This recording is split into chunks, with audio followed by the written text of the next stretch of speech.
ನಮಸ್ಕಾರ ಸ್ನೇಹಿತರೆ, ನಾನಿವತ್ತು ಹೇಳಕ್ ಹೊರಟಿರೋದು ದಕ್ಷಿಣ ಕಾಶಿ ಅಂತಾನೆ ಹೆಸರುವಾಸಿಯಾಗಿರುವ ಗುರುವಾಯೂರ್ ಶ್ರೀಕೃಷ್ಣ ದೇವಸ್ಥಾನದ ಬಗ್ಗೆ. ಈ ದೇವಸ್ಥಾನದಲ್ಲಿರುವಂತಹ ಶ್ರೀಕೃಷ್ಣನ ಮೂರ್ತಿಯನ್ನ ಸಾಕ್ಷಾತ್ ಮಹಾವಿಷ್ಣುನೇ ವೈಕುಂಠದಲ್ಲಿ ತನ್ನ ಕೈಯಾರೆ ಪೂಜೆ ಮಾಡ್ತಿದ್ದ ಅಂತ ಹೇಳ್ತಾರೆ. ಶ್ರೀಕೃಷ್ಣನ ಅವತಾರ ಹೇಗಿದೆ ಅಂತಂದ್ರೆ, ಶಂಖ ಚಕ್ರ ಪದ್ಮ ಗದಾಧರಿಯಾಗಿ ತಾನು ಹುಟ್ಟಿದ ತಕ್ಷಣ ದೇವಕಿ ವಸುದೇವರಿಗೆ ಯಾವ ರೀತಿ ಅವನು ದರ್ಶನ ಕೊಟ್ಟಿದ್ದ ಅದೇ ರೀತಿಯ ಒಂದು ವಿಗ್ರಹನ ಮಾಡಿ ಇಲ್ಲಿ ಪೂಜಿಸಲ್ಪಡ್ತಿದೆ ಅಂತ. ಇದನ್ನ ವೈಕುಂಠದಲ್ಲಿ ಮಹಾವಿಷ್ಣು ಪೂಜೆ ಮಾಡಿದ ನಂತರ ಬ್ರಹ್ಮನಿಗೆ, ನಂತರ ವಸುದೇವ ದೇವಕಿಯರ ಕೈಗೆ ಸೇರ್ತಂತೆ. ಆಮೇಲೆ ದ್ವಾರಕೆಯಲ್ಲಿ ಇದನ್ನ ಪೂಜೆ ಮಾಡ್ತಾ ಇದ್ರು.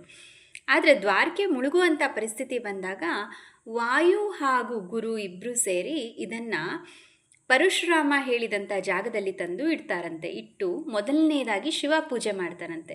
ಬೃಹಸ್ಪತಿ ಅಂದರೆ ಗುರು ಮತ್ತು ವಾಯುದೇವರು ಇದನ್ನು ತಂದು ಇಲ್ಲಿ ಇಟ್ಟಿದ್ರಿಂದಾಗಿ ಈ ಜಾಗಕ್ಕೆ ಗುರುವಾಯೂರ್ ಅಂತ ಹೆಸರು ಬಂತು ಅಂತ ಪ್ರತೀತಿ ಇದೆ.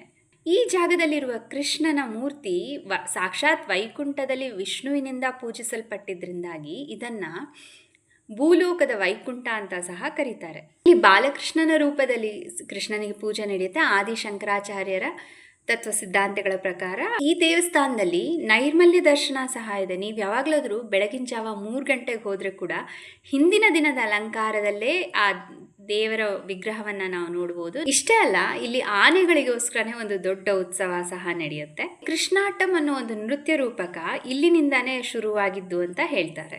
ಪೂನಾತಂ ಅಂತ ಒಬ್ಬ ಕವಿ ಈ ದೇವಸ್ಥಾನದಲ್ಲಿ ಬಂದು ತನ್ನ ಸಹಜ ಭಾಷೆಯಲ್ಲಿ ದೇವರಿಗೆ ಪೂಜೆ ಮಾಡ್ತಿದ್ದಂತೆ. ಅದೇ ಟೈಮ್ಗೆ ಮಲ್ಪತೂರ್ ಅನ್ನೋ ಒಬ್ಬ ಮಹಾ ವಿದ್ವಾಂಸ ಸಂಸ್ಕೃತದಲ್ಲಿ ಪೂಜೆ ಮಾಡ್ತಾ ಇಲ್ಲ, ಹಾಗಾಗಿ ಇದು ಅಷ್ಟು ಶ್ರೇಷ್ಠ ಅಲ್ಲ ಅಂತ ಹೇಳ್ತಾನಂತೆ. ಸಾಕ್ಷಾತ್ ಶ್ರೀ ಕೃಷ್ಣನೇ ಪ್ರತ್ಯಕ್ಷ ಆಗಿ ನನಗೆ ಭಾಷೆ ಅಥವಾ ವಿದ್ವತ್ ಮುಖ್ಯ ಅಲ್ಲ, ನಿಮ್ಮಲ್ಲಿರೋ ಭಕ್ತಿ ಮಾತ್ರ ಮುಖ್ಯ ಅಂತ ಹೇಳಿದಾನೆ ಅಂತ ಕೂಡ ಕಥೆಗಳಲ್ಲಿ ನಾವು ಕೇಳ್ತೀವಿ.